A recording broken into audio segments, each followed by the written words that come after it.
So let's first start with what does data entry mean? So data entry is the process of transcribing information into an electronic medium such as a computer or other electronic device. It can either be performed manually or automatically by using a machine or computer. Most data entry tasks are time consuming in nature.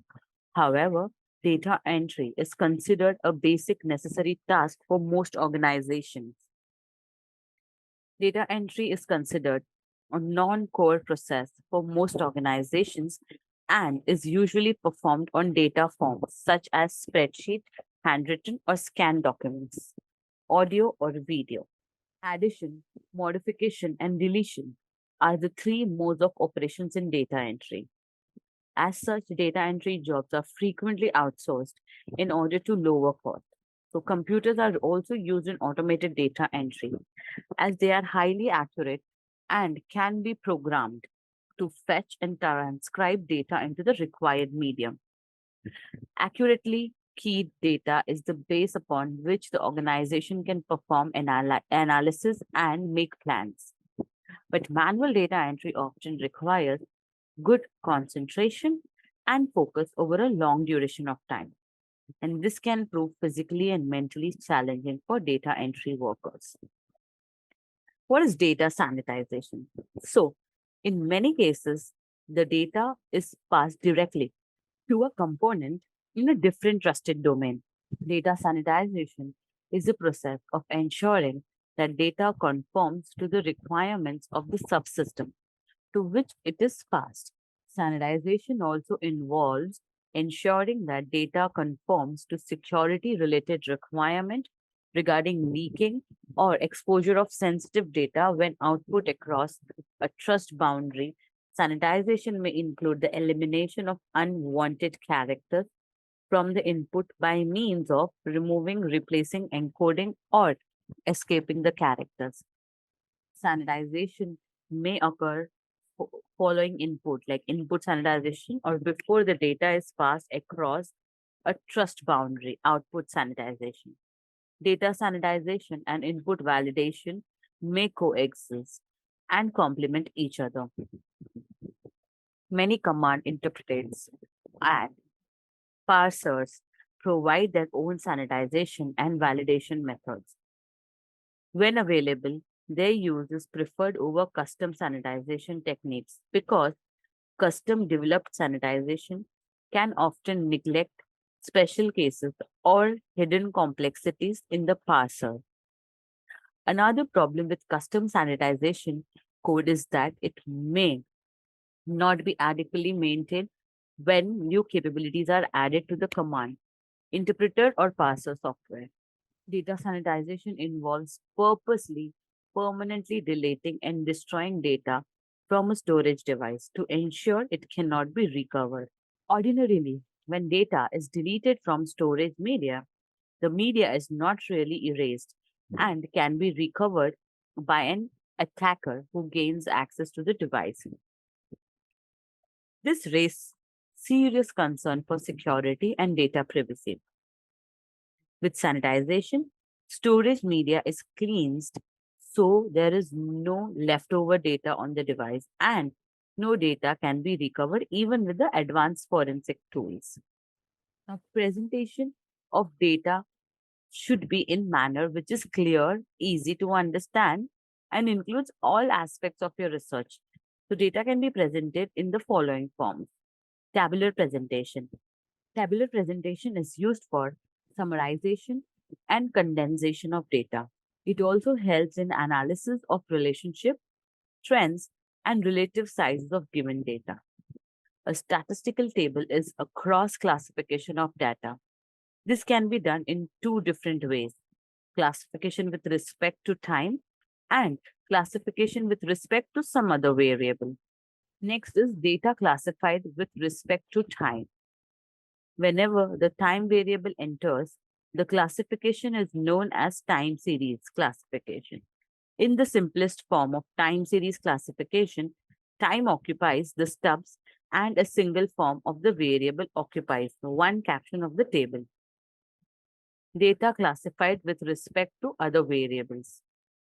This can be done either by a two-way classifications or a multiple classifications. So in two-way classifications, a table is set up in such a way that two different variables can be compared or contrasted. This type of table is also known as contingency table. Graphic presentation. Several types of graphs or charts are used to present statistical data. Some are named as under, line or arithmetic chart, pictograms, scatter diagrams, pie charts, or bar charts. Frequency distribution. Now, frequency table or frequency distribution is a better way to arrange data. It helps in compressing data through some information is lost. Compressed data show a pattern more closely. For constructing a frequency table, we divide data into groups of similar values and then record the number observations that fall in each group. Cumulative frequency curve. It enables us to see as to how many observations lie above or below certain values. It is imperative that you manage your data in a way that make the research easy as well as effective. It must also enable further research and help in reaching the conclusion. Now, importance of data entry. The data entry is crucial skill, as I mentioned earlier, for any research project, as it involves collecting, organizing, verifying data from various sources. However, data entry can also be challenging as it requires accuracy, consistency, and security. It is an integral component of information management. You can't manage your information well if your database is filled with errors. Accurate data entry prevents this from happening. It helps you in collecting, managing, storing, and delivering correct information to the right system.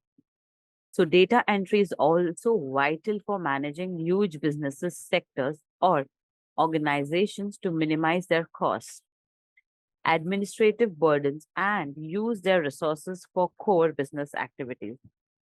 Besides that, other benefits include an increasing in accuracy, productivity, maximum use of most technology, etc. Data entry is valuable from a business point of view because it's unique skill set that helps you in keeping records on everything from invoices to contracts. There is also an ease of transposing numbers. Your company needs to make the information accurate, secure, and effective quality. So, you need to measure the data regularly for accurate and high quality data entry. Common methods of data entry. Manual data entry. So this method involves individuals manually entering data using keyboards, keypads, or touchscreen. It is suitable for small-scale data entry tasks or situations where data is received in physical formats like paper, documents, or forms. Next is online data entry. Online data entry involves inputting data directly into online forms or systems. It is commonly used for tasks such as online surveys, customer registration, or e-commerce transactions. Automated data entry. Automated data entry relies on technologies such as optical character recognition or intelligent character recognition to extract data from scanned documents, images, or machine readable formats. Automated methods help reduce manual errors and speed up the data entry process. Plan your data entry process. So before you start entering data, you need to plan your data entry process. This means defining your data sources, formats, variables, codes, and validation rules. You also need to decide how you will handle missing, incomplete, or incorrect data and how you will document any changes or corrections. Planning your data entry process will help you avoid errors, confusions, and duplications. The need of data sanitization. As the useful lifetime and storage capacity of storage equipments continues to increase. IT assets often retain sensitive business data after they are decommissioned. These assets might include disk drivers or desktop and laptop computers, flash media, mobile devices, so dedicated storage equipment. When a company's IT assets reach the end of their usual life, they must be sanitized to ensure sensitive data stored on the equipment is really erased before disposing or reusing it. The most common scenario for data sanitization is reimaging. This usually happens when equipment is reassigned to new users. Imagine overwriters, the core operating system files, file allocation table FAT, that is FAT, etc. However, the old data is not actually deleted. Instead, the operating system deletes instance of files that the users can view and manipulate, and then marks the file for deletion. If the operation system needs more space, files are overwritten, and only then is the old data actually removed. So equipment must be sanitized even if it is being disposed of. When a company sells, donates, or disposes of equipments that contain storage, IT, and security team must make sure they have the reliable data sanitized strategy. Otherwise, they are not only giving away the device, but together with it, they may be exposing sensitive company data. So, rising security concern due to cyber attacks and data breaches prompted the enactment of data privacy law in many countries. And all these laws features data sanitization as an integral part of compliance. For example, Article 17 of GDPR gives customer the right to erasure, which compels the organization to remove the customer's data from their record completely. This data removal can be achieved successfully by practicing secure data sanitization. One of the big advantage of data sanitization is that it reduces the data footprint in an organization's storage realm. Reduced data footprint, in turn, significantly minimizes the data attack points, areas where an attack can be launched. This data reduction also means that the risk of an attack compromising data would be minimal. On the other hand, data breaches have severe monetary repercussions and can harm the organization's brand value, customer confidence, investor sentiments, and trust. Therefore, organizations must endeavor to have a robust data destruction policy. Despite data sanitization's importance and growing significance, many organizations remain unaware or indifferent to it. There is an urgent need for organizations to up the ante and data sanitization if they want to remain significant. It must be standardized and automated feature in their data lifestyle management cycle to ensure operational efficiency and a secure data protection environment. Understanding data sanitization and the methods that should be used to achieve it would place an organization well suited and ready to achieve compliance and counter threats. Data sanitization method.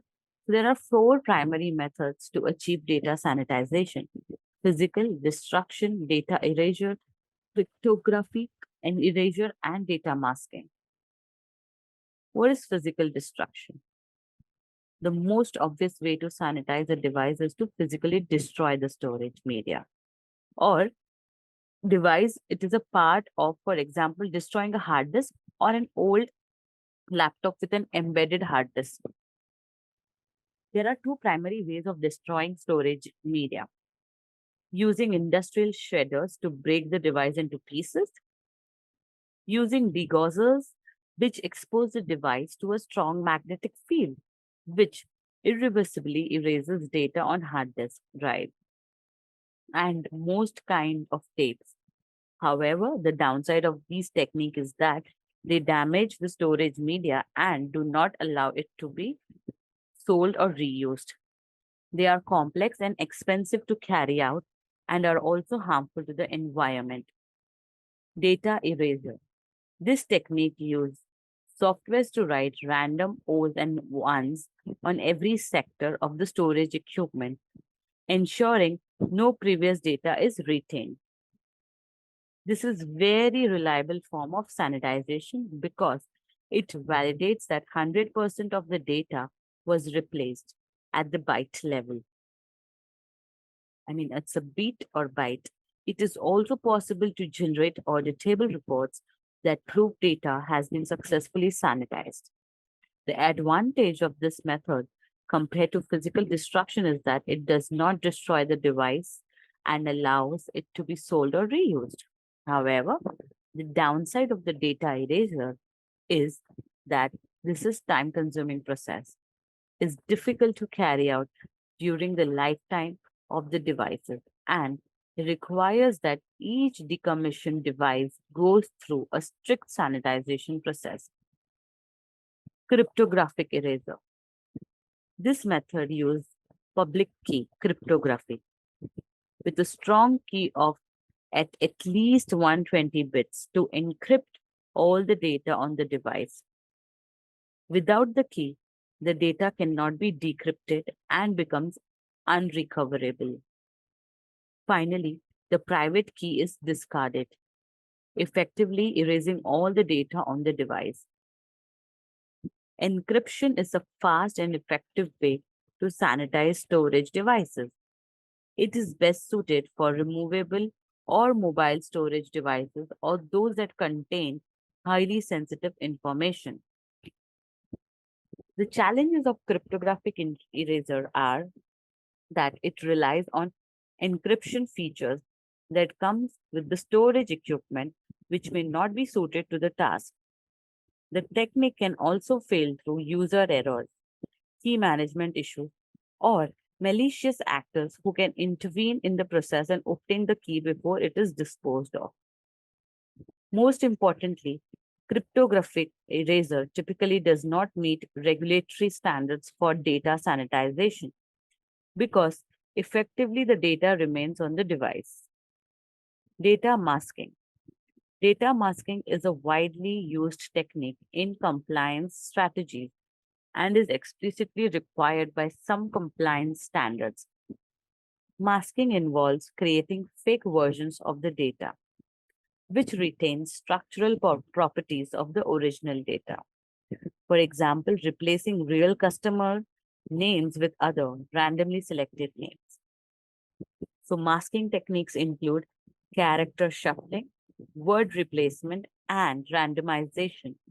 What is common to all these techniques is that the masked version of the data cannot be reverse engineered to obtain the original data values.